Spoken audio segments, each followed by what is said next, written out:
Nah, tapi kalau misalkan Baraya melihat kasus Ahok, kasus Pak Habib Rizik, Baraya mungkin akan menemukan satu pola di mana nampaknya kutukan itu memang benar-benar terjadi gitu. Jadi coba Baraya simak baik-baik penjelasannya. September tahun 2016, Ahok mengeluarkan sebuah pernyataan yang belakangan menjadi sangat kontroversial ketika dia mengatakan jangan mau dibohongin pakai surat Al-Maidah, ayat sekian-sekian dan seterusnya. Ini akhirnya memicu sebuah polemik besar dan Ahok dikatakan sebagai orang yang menistakan ajaran agama Islam, menistakan ayat Al-Quran sebagai pembohong gitu. Nah, ini sebenarnya bagi saya juga cukup membingungkan, ini di mana penistaannya gitu. Kalau misalkan itu dikatakan sebagai sebuah penistaan, kalaupun memang Ahok benar-benar berniat untuk menistakan, dia tuh gak mungkin berbicaranya di ruang publik yang mayoritas di situ adalah muslim semua, kemudian direkam sebagai bagian dari dokumentasi pemerintahan, kemudian itu juga tersebar kemana-mana, ya gak mungkin juga gitu. Kalau misalkan saya mau menistakan orang Kristen misalkan ya saya gak akan menistakan di depan mayoritas orang-orang Kristen di situ, dikata-katain seperti itu kan gak mungkin juga gitu.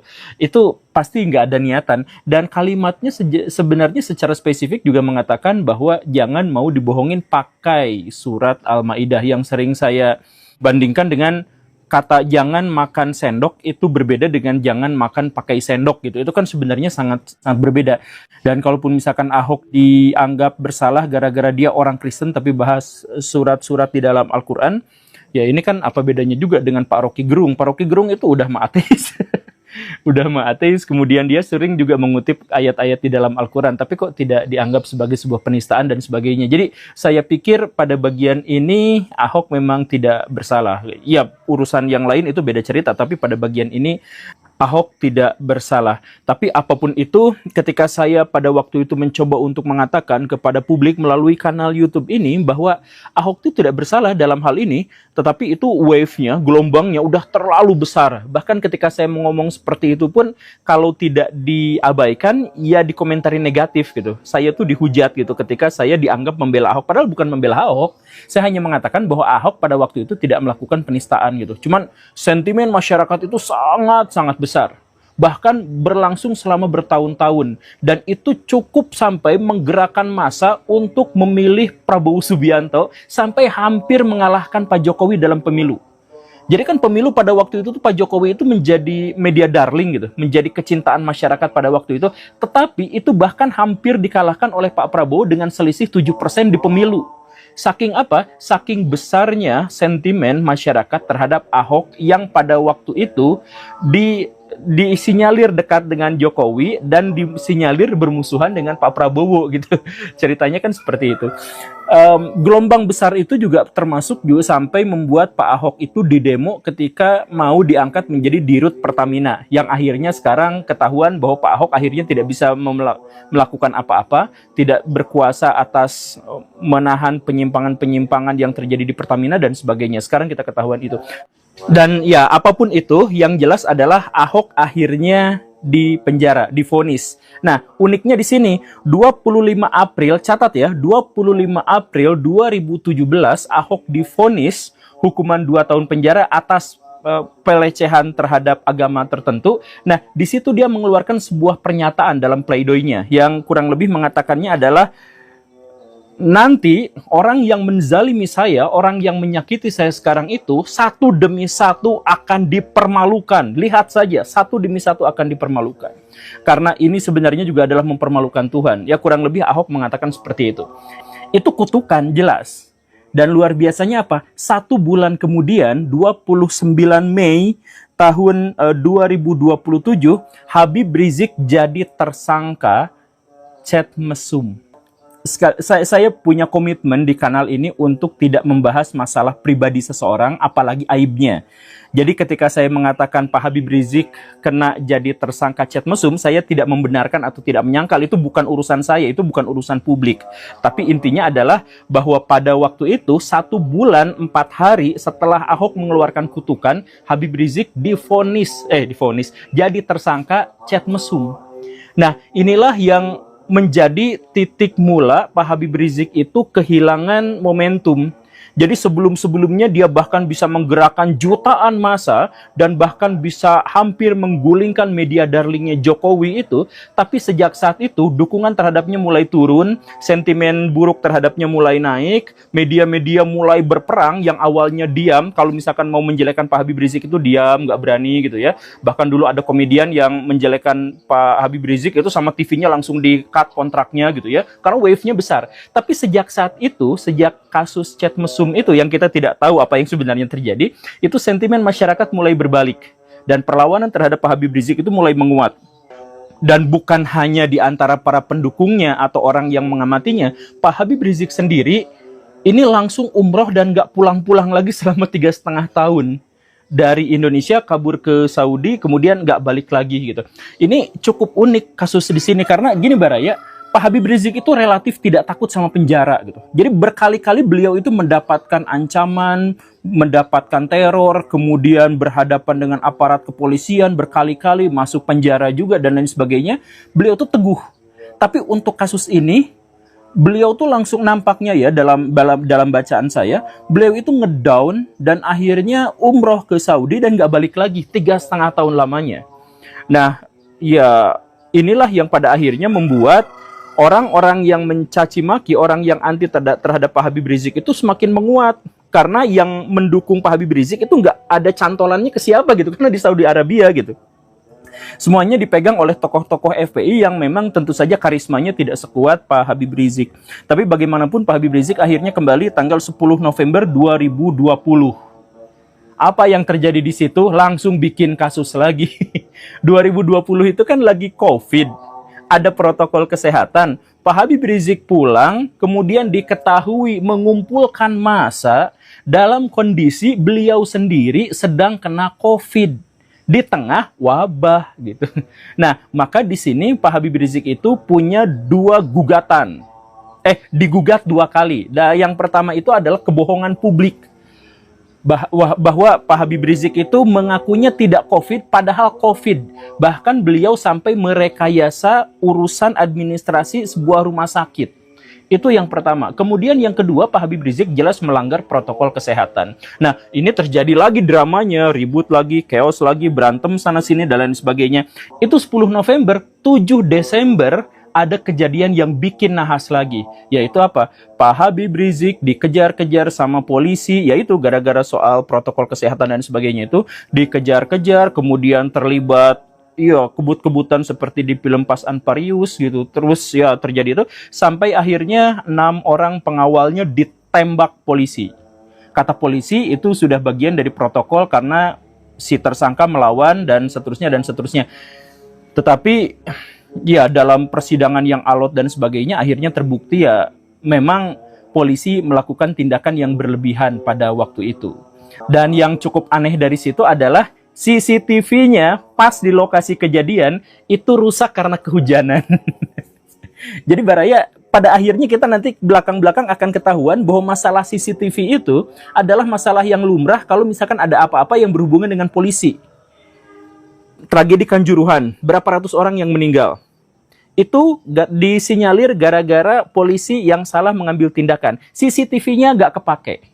Kemudian kasus Vina Cirebon, CCTV-nya nggak kepake. Kemudian kasus Pak Ferdi Sambo, CCTV-nya dimanipulasi dan kemudian hilang entah kemana dan seterusnya dan seterusnya. Jadi kalau misalkan atau kasus polisi yang ngebun itu juga ternyata CCTV-nya hilang. Jadi pada akhirnya ketahuan belakangan bahwa kalau misalkan kita punya urusan dengan kepolisian, CCTV yang dimainin gitu. Nah, tapi pada waktu itu sentimen masyarakat terhadap kebencian masyarakat terhadap Pak Habib Rizik sudah menjadi sangat kuat dan akhirnya walaupun polisi diduga melakukan tindakan yang berlebihan dan ada sedikit rekayasa di situ, publik tetap justru malah mendukung kepolisian pada waktu itu. Dan Pak Habib Rizik benar-benar kecewa, benar-benar marah karena ada anak buahnya, karena ada anggota dari FPI itu dimatikan, diteleportasikan ke akhirat dengan cara yang sangat menyakitkan gitu. Tapi sekali lagi pada waktu itu kutukan Ahok belum berakhir gitu. Jadi udah mulai dari chat mesum, kemudian ada kasus lagi, ada kasus lagi, ada kasus lagi, bertubi-tubi terhadap Pak Habib Rizik sampai akhirnya tanggal 30 Desember, berarti sekitar 22 hari setelah kejadian itu, 30 Desember Pak Mahfud MD membubarkan secara resmi FPI. Jadi sudah tidak lagi memiliki kekuatan secara formal. Pak Habib Rizik pada waktu itu masih aja berretorika, bercerita bahwa tidak apa-apa dibubarkan FPI karena kita bisa bikin lagi dan seterusnya. Tapi ternyata rencana pemerintah itu memang sudah cukup terhitung dengan kalkulasi yang sangat matang. Karena ketika FPI itu berencana mau dibangunkan lagi ya memang bangun sendiri gitu ya, pakai nama apa segala rupa, tapi udah tidak memiliki kekuatan. Karena apa? Karena Pak Habib Riziknya sudah tidak lagi memiliki karisma yang besar seperti sebelumnya. Kemudian Pak Munarmannya ditangkap atas dasar pendukungan terhadap terorisme dan ada videonya terbukti gitu, dukungan terhadap terorisme. Kemudian Pak Babe Haikal entah bagaimana belakangan itu juga akhirnya berpihak pada pemerintah gitu dan seterusnya. Ada cerita, ada narasi bahwa Pak Babe Haikal itu sejak awal memang ditempatkan di FPI, di sekitaran FPI, di sekitaran Habib Rizik itu sebagai agen, sebagai mata-mata, tapi kita tidak ketahui gitu ya. Cuman itu mau omon-omon aja di sekitaran orang-orang FPI gitu. Nah, tapi intinya FPI sejak saat itu sudah tidak lagi bisa bersuara, sudah tidak lagi bisa berpendapat, benar-benar mati. Dan yang kemudian lebih mematikannya lagi adalah tahun 2023 keluarlah sebuah tesis dari Kiai Imaduddin yang mengatakan bahwa Pak Habib Rizik dan semua Habib-Habib di Indonesia itu tidak terkonfirmasi sebagai keturunan Nabi secara sains dan dalam ilmu nasab keislaman dan seterusnya. Jadi satu-satunya legitimasi Pak Habib Rizik yaitu adalah bahwa beliau keturunan Nabi gitu, dan itu pun sudah dihilangkan gitu. Sehingga Pak Habib Rizik sekarang, ya saya melihatnya nasibnya cukup tragis gitu ya, terombang-ambing oleh kekuatan politik, dihancurkan karakternya, dihancurkan karismanya, dihancurkan para pengikutnya, dan lain sebagainya. Sekarang kalau misalkan Baraya ngetik nama Habib gitu, itu isinya jelek semua gitu. Jelek semua, jadi bahan makian, jadi bahan umpatan, hujatan, dan sebagainya, sedemikian rupa sampai kanal-kanal yang ofisial, itu misalkan dari Nabawi TV gitu, atau misalkan Robito Alawiyah dan sebagainya, banyak diantaranya yang kolom komentarnya itu dimatikan, atau kolom komentarnya pada dihapusin gitu, komentarnya pada dihapusin, karena sentimennya luar biasa buruk gitu. Nah, coba kita misalkan balik lagi, dengan awal mula Habib Rizik yang mampu menggerakkan massa sampai jutaan, kemudian tiba-tiba menjadi public enemy seperti sekarang, apakah itu kutukan Ahok itu benar-benar nyata? Ahok mengatakan satu demi satu akan dipermalukan. Sebagian dari orang-orang NU mengatakan bukan Ahok yang kutukannya terkabul, tapi jauh sebelum itu Habib Rizik bersengketa dengan Gus Dur. Kemudian Habib Rizik menuntut Gus Dur dan mengatakan seperti ini, ayo kita mubahalah. Mubahalah itu adalah kutuk-kutukan gitu ya, saling melaknat, saling mengutuk. Kita pertaruhkan diri dan keluarga kita. Kurang lebihnya kata Pak Habib Riziknya seperti itu. Kalau Anda benar, maka saya mati terlaknat. Tapi kalau misalkan saya yang benar, Anda yang mati terlaknat. Itu kurang lebih redaksi dari Pak Habib Rizik untuk mubahalah dengan Gus Dur, kutuk-kutukan gitu ya. Nah, kejadiannya adalah Gus Dur sudah meninggal dan dalam kondisi yang sangat baik. Gus Dur waktu menjabat sebagai presiden itu dihujatnya mati-matian, Baraya dijelekin dari segala arah. Itu benar, itu kejadiannya seperti itu. Dari rakyatnya ngehujat, dari MPR juga, dari Pak Amin Rais, dari pejabat, dari Ibu Megawati, semuanya juga mendorong dia untuk jatuh dan sebagainya. Jelek sekali. Tetapi ketika beliau meninggal, beliau itu dijadikan sebagai simbol dari toleransi, kebaikan, bapak bangsa, Islam Nusantara, tokoh yang sangat inspiratif dan sebagainya. Sampai sekarang, jokesnya, kutipannya, leluconnya, semuanya masih dibukukan, masih dijadikan meme, masih dijadikan sebagai bahan introspeksi dan inspirasi buat masyarakat zaman sekarang. Gus Dur meninggal tidak dalam situasi terlaknat, tapi Gus Dur meninggal dalam kondisi yang sangat baik. Kalau misalkan laknat-laknatan itu memang benar, pilih satu di antara kita siapa yang benar dan siapa yang salah. Yang benar itu, kata kata Habib Rizik, itu hidupnya baik-baik saja, tapi yang salah itu matinya mati terlaknat gitu kan. Nah, Gus Dur sudah selamat. Udah meninggalnya terbukti dalam kondisi terpuji. Nah, bagaimana dengan Habib Rizik? Nah, masalah kutukan ini sebenarnya belum selesai di sini, Baraya. Coba cek lagi ya. Kan Habib Rizik itu dianiaya oleh polisi dalam tanda kutip karena kasus-kasus yang tadi kita bahas itu. Nah, sebenarnya Habib Rizik juga sudah mengeluarkan sebuah kutukan. Siapa yang terlibat dalam gini itu akan dipermalukan, itu akan dijelekan, itu akan mati terlaknat dan sebagainya. Semoga laknat Allah Subhanahu wa taala diberikan kepada mereka dan sebagainya gitu ya. Itu diarahkan kepada kepolisian terkait dengan KM 50. Dan apa yang terjadi? Ini juga kutukannya nampaknya terjadi gitu, kutukan Habib Rizik pada polisi itu. Sejak saat itu, polisi-polisi yang berhubungan dengan kejadian KM 50 itu banyak yang ya nasibnya tragis. Termasuk Pak Ferdi Sambo. Dan bahkan sampai sekarang institusi kepolisian, institusi secara keseluruhan, tidak mendapatkan respek dan kepercayaan dari publik yang memadai. Jadi sekarang pemberitaan-pemberitaan terkait dengan polisi itu jelek semua. Bahkan slang band yang memiliki pendukung yang sangat fanatik dan sangat banyak dihujat kemarin ketika dia ketahuan mendukung polisi. Bagaimana menurut Baraya? Apakah kutukan Habib Rizik, kutukan Gus Dur, kutukan Ahok itu benar-benar terjadi? Dan kalau memang bisa seperti itu, Baraya silahkan jelaskan penjelasan ilmiah apa yang mungkin bisa kita kaitkan untuk bisa menjelaskan fenomena kutukan. Tapi bagi saya sih lebih penting untuk ya udah, berarti kita harus introspeksi diri, kita tidak boleh menghujat orang lain, kita tidak boleh mendatangkan amarah dari orang lain. Karena kalau misalkan dia mengutuk, apalagi dalam kondisi dia terzalimi dan kemudian dia mengutuk, jangan-jangan itu bisa terjadi. Dalam artian misalkan Ahok yang kafir sekalipun dalam tanda kutip ya, itu ternyata bisa menimpakan kutukan kepada seorang yang dicap sebagai ahli surga gitu. Dan Habib Rizik yang pada waktu itu sudah digonjang-ganjing oleh begitu banyak sentimen buruk, itu tetap kutukannya itu berlaku buat kepolisian misalkan. Ya, saya lebih memandang itu sebagai sebuah hikmah yang harus kita pikirkan daripada penjelasan ilmiah di baliknya. Walaupun itu juga seru sih. Nanti tanya ke rumah editor ya. Terima kasih. Atas kejahatan Pertamina, masyarakat wajib minta ganti rugi. Jaksa Agung telah merilis bahwa keuntungan pribadi mereka dari direktur Pertamina dan para bajingan-bajingan itu sebesar 193 triliun dalam setahun, sementara mereka melakukannya dalam jangka waktu 5 tahun. Kalau dijumlah, keuntungan mereka pribadi sebesar 965 triliun, hampir mencapai 1/4 dari anggaran APBN 2025. Tahu nggak kalian, gaji direktur Pertamina yang bajingan itu, yang memperdaya masyarakat itu, gajinya 1,5 miliar. Apakah gaji sebesar itu belum cukup untuk mengenyangkan perutnya, untuk mengenyangkan perut keluarga-keluarganya itu? Oleh karena itu, masyarakat wajib menuntut. Yang pertama, hilangkan sistem barcode.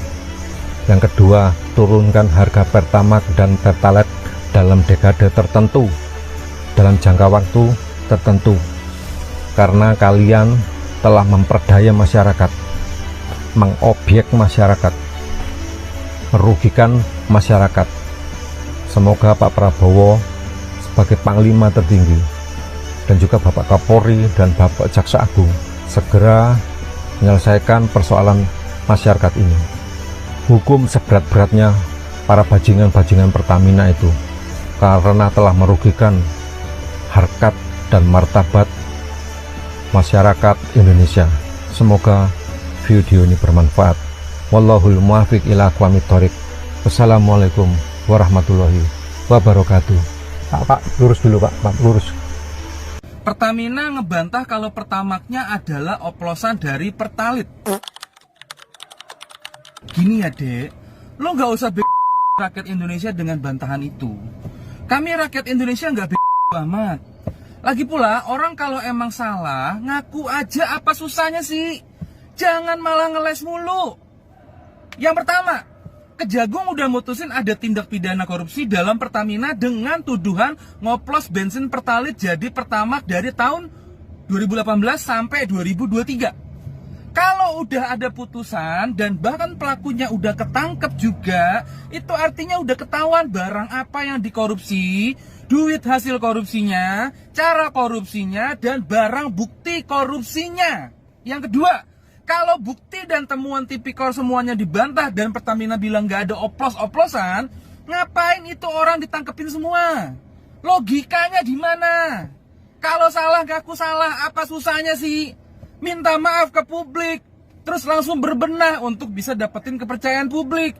Jangan malah ngeles mulu. Kita dipaksa bayar pajak PBB, dikasih sertifikat tanah ganda.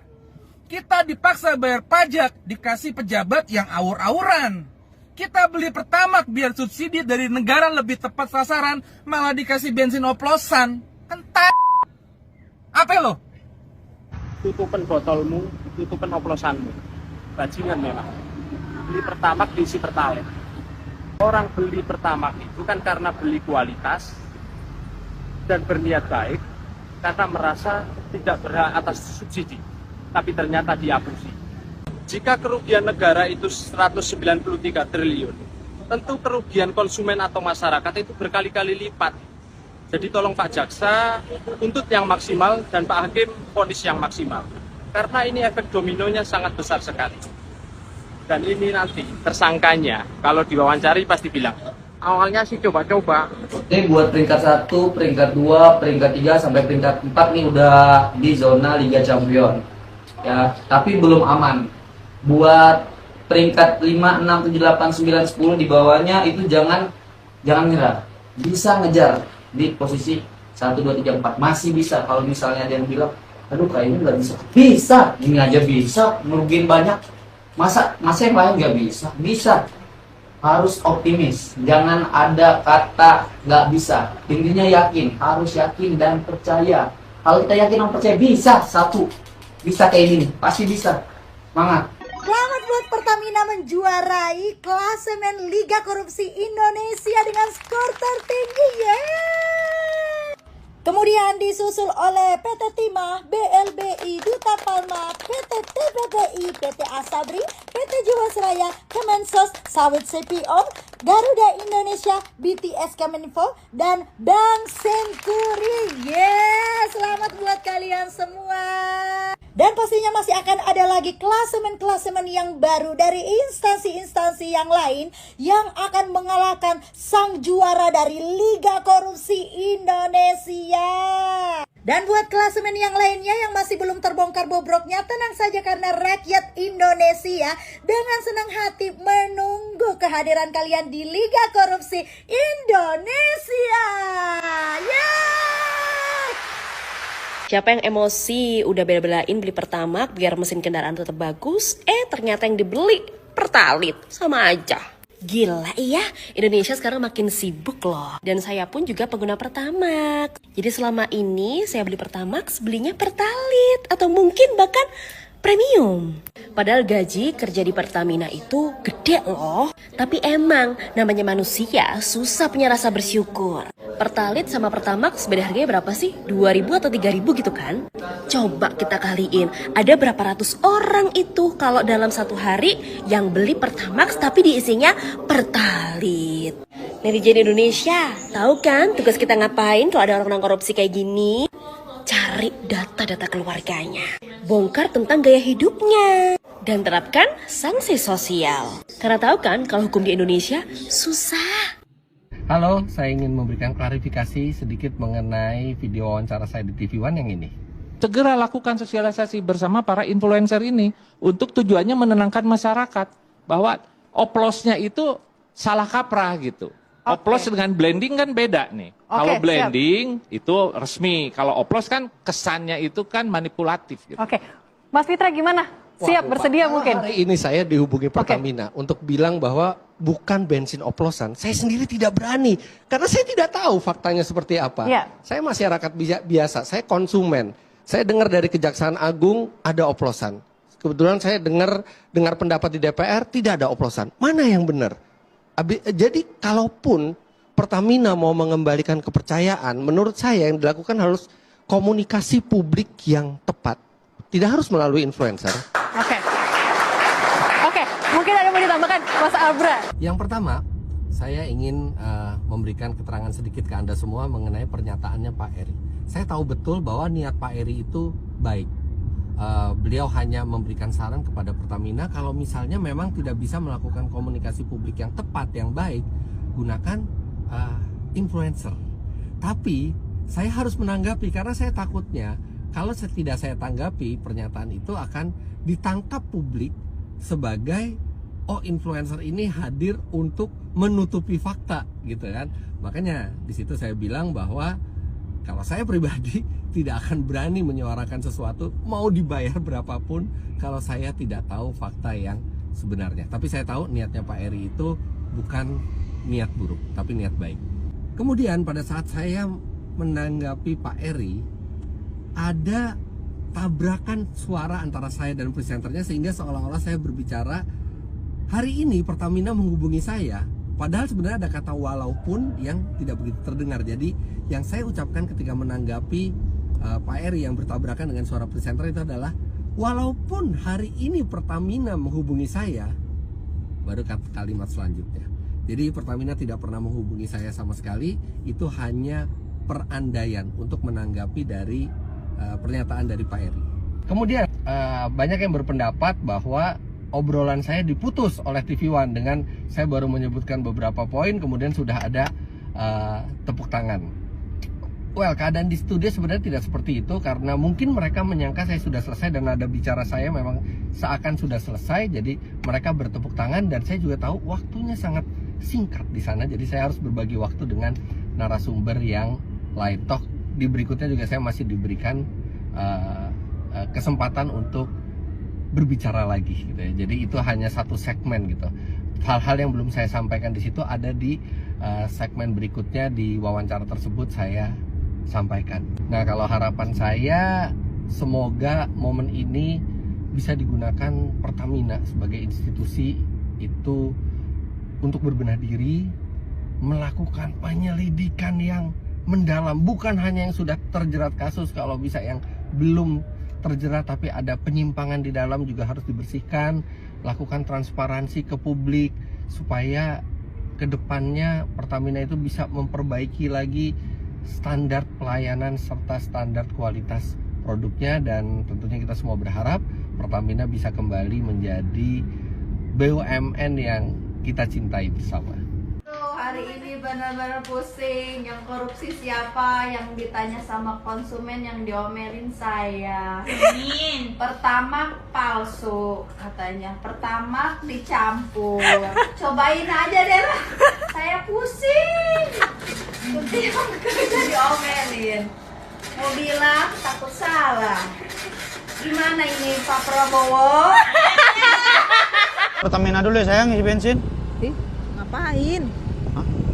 Langsung aja ke rumah pejabatnya. Ngapain ke rumah pejabatnya? Ya langsung setorkan aja uang ke mereka, daripada capek orang itu ngoplos-ngoplos. Ya kan?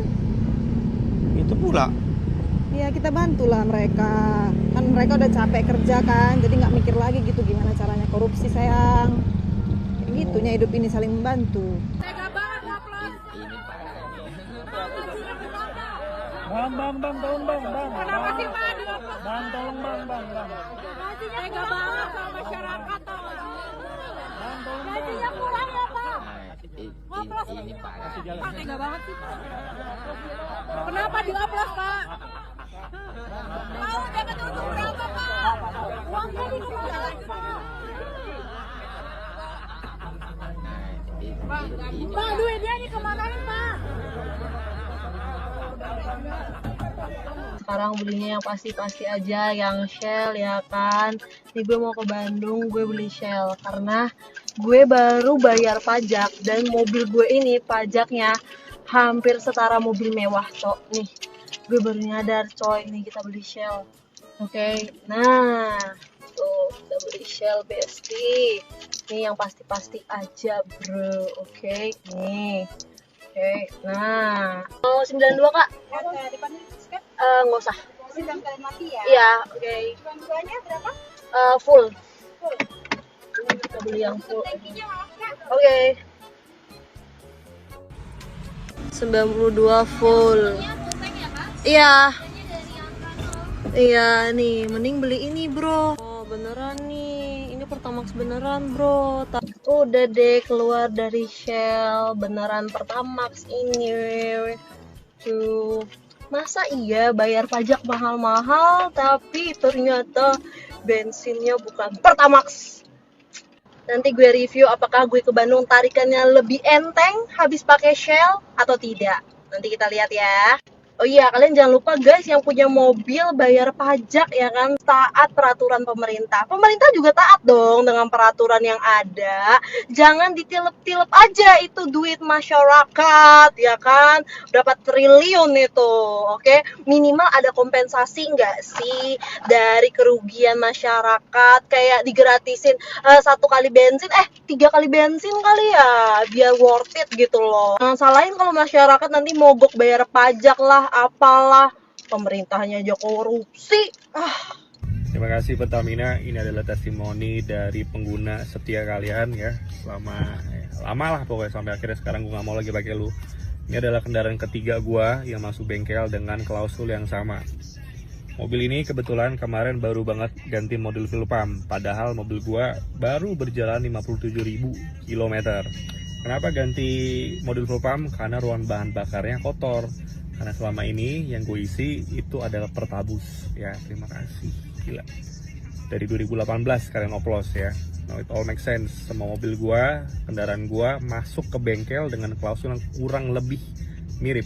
Itu baru gue nggak tahu orang lain kerugiannya seperti apa, karena gue pun sendiri sebenarnya cukup lumayan nominalnya, sangat merugikan. Semoga ada pertanggungjawaban lah, gue nggak ngerti seperti apa modelnya, diskon maybe selama 5 tahun gitu ya, biar gila. Sungguh biadab para petinggi Pertamina yang kini sudah menjadi tersangka korupsi itu.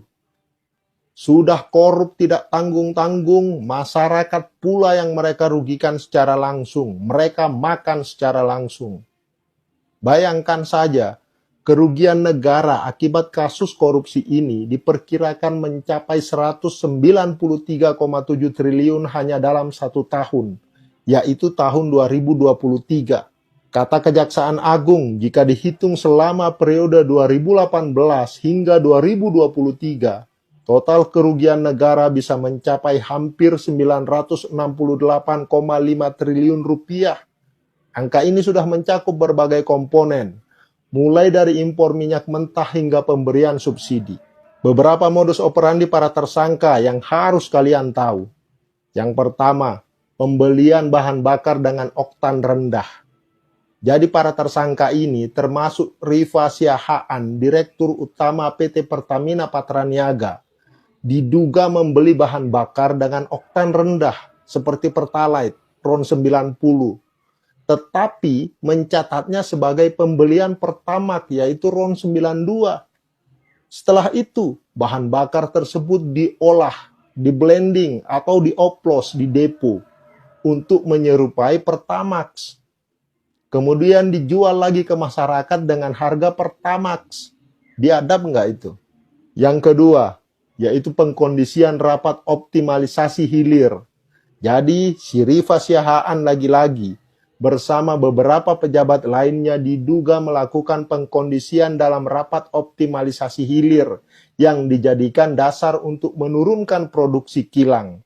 Hal ini menyebabkan produksi minyak bumi dalam negeri tidak terserap seluruhnya, sehingga negara dipaksa melakukan impor untuk kepentingan korupsi mereka. Yang ketiga, markup kontrak pengiriman. Yoki Firnandi namanya, Direktur Utama PT Pertamina International Shipping.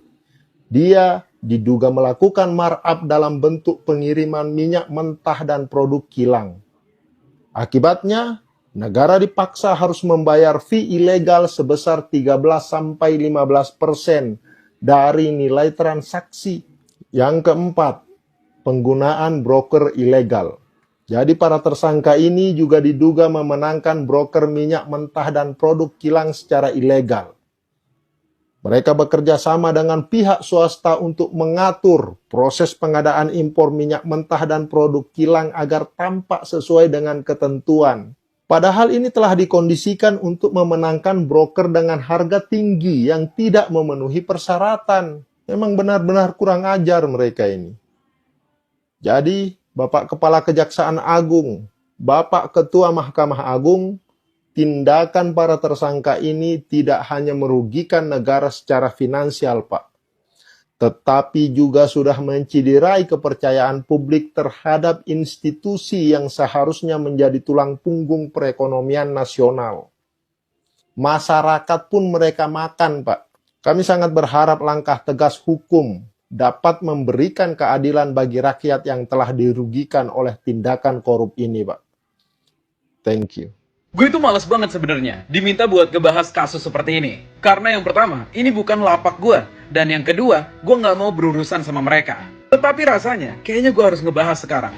Gue baru tahu, selain Liga 1 BRI, ternyata ada juga Liga Korupsi Indonesia. Di mana di peringkat pertama, itu masih dipegang sama PT Timah, lo pasti tahu kasusnya apa. Dan tiba-tiba datang kompetitor baru dengan total 193 triliun korupsinya, Pertamina dioplos. Sini gue jelasin, dari sebanyak ini kasus korupsi, jujur aja, gue nggak merasa terugikan. Karena semuanya itu terjadinya sama pajak, bukan sama masyarakat secara langsung. Ngerti nggak maksud gue?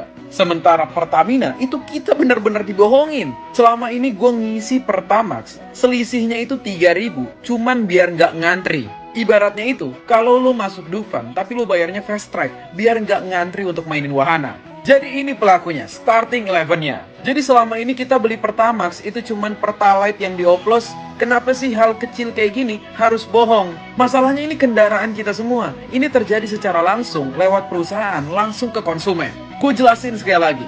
Kalau kasus korupsi yang lain itu terkait dari yang namanya BUMN dan merugikannya negara. Sementara ini yang dirugikan itu masyarakat langsung. Dan lo mau tahu nggak? Angka 193 triliun ini untuk di tahun 2023 saja. Sementara ini udah terjadi dari tahun 2018.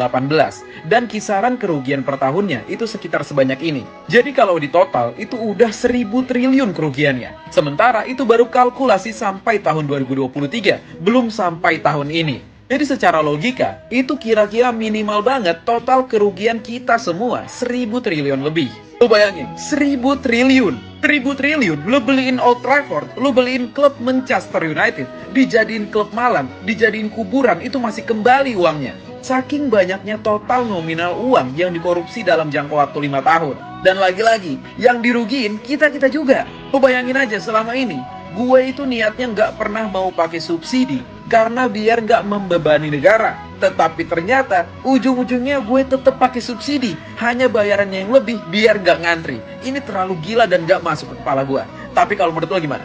Kenapa ya kalau pelaku korupsi itu wajahnya bersih-bersih, ganteng-ganteng, pokoknya rapi, semuanya bersih-bersih.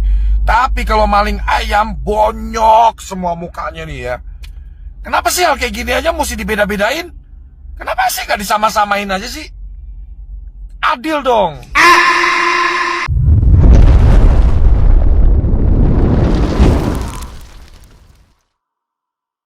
Itulah tadi penjelasan dari Guru Gembul tentang sisi gelap Habib Rizik, mulai dari permasalahan bersama Ahok dan semacamnya.